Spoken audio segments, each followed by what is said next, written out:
2005-ci ildən 30 könüllü və 2 icbari sığorta növü ilə fəaliyyət göstərən və ölkənin ən böyük nizamnamə kapitalına sahib olan Xalq Sığortanın bütün növ sığorta xidmətləri artıq Naxçıvan sakinləri üçün də əlçatan oldu. Çoxşaxəli filial şəbəkəsinin sayəsində şirkət ölkəmizin bütün ərazisində müştərilərinin maraqlarının mühafizəsini təmin edir. Müştəri tələbatının təmin edilməsi üçün keyfiyyətli xidmət, sığorta hadisələrinin tənzimlənməsində dəstək və hüquqi məsləhətlər, əlverişli sığorta növünün təqdim edilməsi şirkətin əsas istiqamətlərindəndir.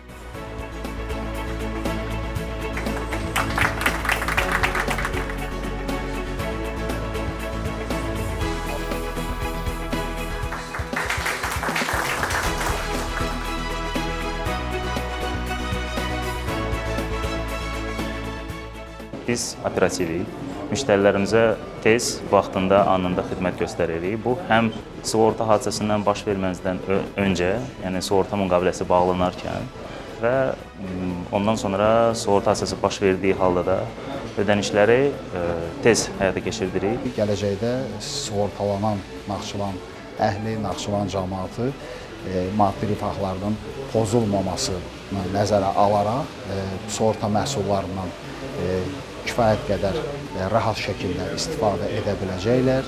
Qeyd edək ki, Xalq Sığorta və Xalq Həyatın Naxçıvan regional nümayəndəliyinin rəhbəri vəzifəsinə sığorta sahəsində kifayət qədər təcrübəyə sahib olan Tural Ələkbərov təyin edilib. Bu vəzifədən öncə o, Naxçıvan Sığorta Açıq Səhmdar Cəmiyyətinin idarə heyətinin sədri vəzifəsində çalışıb. İlk olaraq əsas hədəfimiz Naxçıvan Muxtar Respublikasında sığortaya marağı olan şəxslər üçün həyat və qeyri-həyat sığortası üzrə icbari və könüllü sığorta məhsullarının əlçatanlığını təmin etmək, onlar qarşısında götürülmüş öhdəliklərin vaxtında və dəqiq yerinə yetirilməsini təmin etmək, o cümlədən yüksək keyfiyyətli sığorta xidmətləri təqdim etməkdən ibarətdir. Biz inanırıq ki, sığorta sektorumuz daha da inkişaf edəcək və biz xalq ailəsi olaraq bu inkişafın önəmli parçası olmaqda davam edəcəyik. Xatırladaq ki, 58 milyon 750 min manat nizamnamə kapitalı ilə Xalq Sığorta və 15 milyon nizamnamə kapitalı ilə Xalq Həyat ölkənin ən böyük sığorta şirkətidir. Həmid Quliyev, Uğur Bağırov, NTV Xəbər.